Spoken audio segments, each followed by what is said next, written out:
Oi, gente, vamos lá. Mais uma aula de legislação de trânsito. Pessoal, eu estou respondendo ao e-mail de todos que mandam. Meu e-mail está no site, está no material de vocês. Se precisar, se existir alguma dúvida, é só vocês entrarem em contato comigo, ok? Olha só. Agora nós vamos falar do capítulo 10. Nós estamos na sequência do código. Como toda aula eu falo para vocês, nós vamos vir nessa sequência sempre. Quando chegar na parte de crimes de trânsito, um outro professor entra com vocês na matéria, porque eu trabalho a parte administrativa e ele trabalha a parte criminal. Então nós vamos na sequência, crime mais lá no finzinho. Então hoje a gente fala do capítulo 10, a gente fala agora dos veículos em circulação internacional. Super rápido esse bloco de aula, por quê? Por causa que são só 2 artigos que falam sobre o assunto.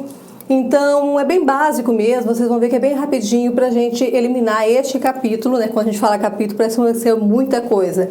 Mas aqui são só 2 artigos. Então, olha só. Quando nós falamos em circulação aí internacional, não tem nenhuma proibição do ingresso de veículos estrangeiros no nosso país, tá? E também, como não tem nosso em outro, desde que existe aqui um tratado em relação a isso. Então, países vizinhos podem adentrar tranquilamente no Brasil e vice-versa. Olha só, o que nós temos que saber, e eles também, claro, é que as regras que serão seguidas serão as nossas. Não é porque ele pode adentrar o nosso país que ele vai seguir as regras do dele. Então, ele tem que conhecer a nossa legislação, andar de acordo com a nossa regra e não pode cometer atos dentro do nosso país e simplesmente deixar o país ir embora. Então, ele tem que arcar com todos os ônus que ele deixou aqui no país. Então, nós vamos falar primeiro do artigo 118. Olha só. A circulação de veículo no território nacional, independentemente da sua origem, em trânsito entre o Brasil e os países com os quais existe acordo ou tratado internacional, reger-se-á pelas disposições deste Código, ou seja, da Lei 9.503, de 97, ou seja, CTB, pelas convenções e acordos internacionais ratificados. Então, aqui nós estamos falando de qualquer tipo de veículo. Nós vimos em uma outra aula que os veículos têm várias espécies, não é? Passageiro, misto, competição, de tração, especial e assim vai, não é? Então aqui nós estamos falando de qualquer tipo de veículo. Ele pode adentrar no nosso país, desde que siga nossas regras, não temos problema nenhum quanto a isso. Agora, de acordo com o artigo 118, para isso acontecer, deverá existir o quê? Um tratado internacional. Se não existir esse tratado internacional, logo também não é possível que seja feito esse trânsito entre países, como a gente já havia falado no começo. Lógico, esse tratado internacional, gente, ele também tem que ser o quê? Ratificado pelo Brasil para que exista essa condição de livre trânsito. Na entrada do território nacional, ou seja, quando veículos adentram o Brasil, é necessário que a apresentação de documentação de propriedade do veículo que está adentrando ao país. Então, nessa situação, apresentou o documento, a pessoa é proprietária, não tem problema, a documentação está regular, não tem problema algum em fazer esse trânsito. Agora, as repartições aduaneiras e os órgãos de controle de fronteira comunicarão diretamente ao RENAVAN a entrada e saída temporária ou definitivamente de veículos. Primeira coisa, o RENAVAN é o Registro Nacional dos Veículos Automotores. É onde fica um cadastro que envolve o quê? Vamos dizer, a vida do veículo. Desde o momento que ainda está desde lá do seu projeto, que é informado ao RENAVAN, o DENATRAN, que é o Departamento Nacional aí, né? Ele nutre o RENAVAN. Ele coloca dados do RENAVAN no registro do veículo. Ou seja, a partir do momento que o veículo ele sofreu uma alteração de cor, que o veículo adentrou, saiu, foi, voltou, tudo isso tem nesse registro. É informado tudo isso.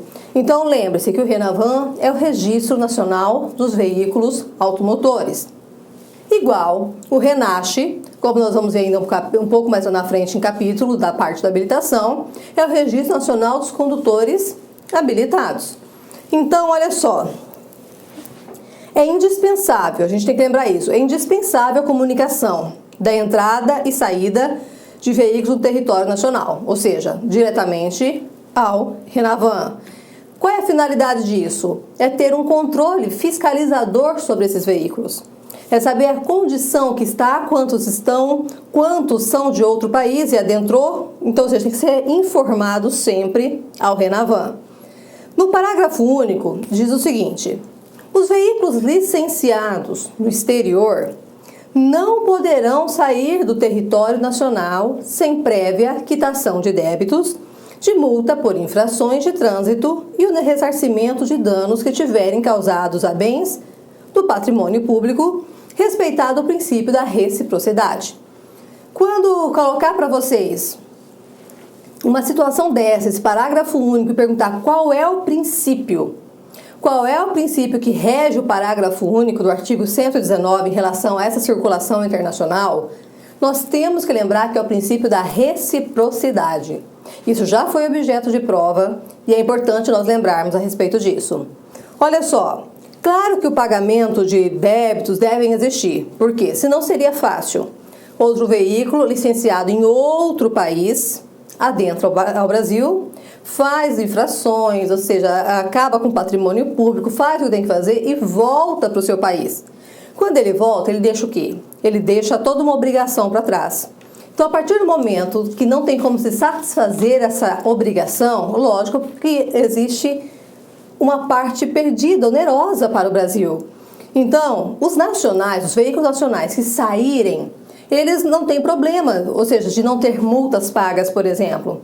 Por quê? Porque eles são licenciados no país. O parágrafo único, ele é claro, os veículos licenciados no exterior. Então, se ele está licenciado no Brasil, se ele sair, precisar ir para um país vizinho, ele não tem que necessariamente pagar uma infração de trânsito para ele ir lá. Por quê? Porque o registro desse veículo se encontra em território brasileiro. Agora, a questão dos estrangeiros, se deixarem o país sem fazer o pagamento dos débitos de infração de trânsito ou o que seja, vai ser muito mais difícil satisfazer essa obrigação. Porque uma vez que ele voltou para o país dele, me diz, como que isso vai ser fácil, você cobrar ele uma coisa que está no nosso país? O CTB diz isso, a gente tem que olhar direto para o CTB, nós não vamos discutir o que diz o CTB, mas no campo prático, a situação não é bem assim. Porque imagina, um veículo do exterior fez várias N infrações, a gente vai ver isso, né, como a questão da Copa do Mundo mesmo. Quantos veículos circularam pelo Brasil e vão deixar o Brasil? Então, quantas infrações de trânsito não foram feitas aqui dentro? Então, no campo prático, esses veículos não poderiam simplesmente sair do país sem pagar. Aliás, no campo da lei, como diz o CTB, esses veículos não podem sair do país sem pagar. No campo prático, gente, a matéria ganha uma discussão muito maior. Porque, olha só, não se pode, gente, reter bens para forçar pagamento de dívida. Então, existe um devido processo legal. Como aqueles que têm um veículo licenciado dentro do Brasil, registrado no Brasil, ele tem o direito de se defender em questão de multas, ou seja, tem um prazo legal para isso. Por que então que os estrangeiros não teriam o devido processo legal se cometeu a infração diante de uma legislação brasileira, e a legislação brasileira, nossa Constituição, prevê o devido processo legal? Então, no campo prático é muito mais complicado, às vezes, segurar esses veículos do que no campo legal. Legal, eu digo em relação ao CTB, porque ele diz segura e pronto, tá? Mas uma discussão mesmo, ou seja, na hora que for mesmo uma condição desta, aí toma outro contorno do problema. Onde nós vamos adentrar melhor a esse assunto? Em resolução, na 382 de 2010.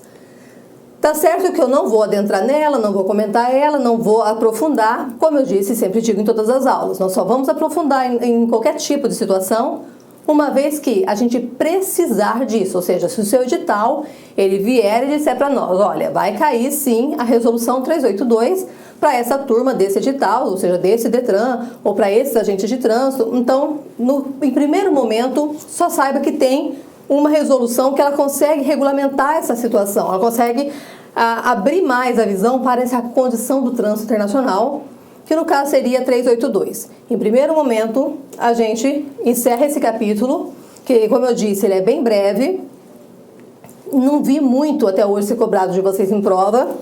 Tanto é que não tenho questões para vocês prontas, né? Porque geralmente eu trago questões de provas para vocês. Mas é um capítulo que, por ser breve, rápido, é facinho da gente ter na cabeça e não correr risco nenhum aí da gente perder uma questão por tão pouca coisa, ou seja, por bobeira, não é? Que a gente vai para o próximo capítulo agora, capítulo 11, e vamos falar de registro do veículo. Vamos discutir sobre ele já, a gente já volta. Gostou da aula da professora Aliciane?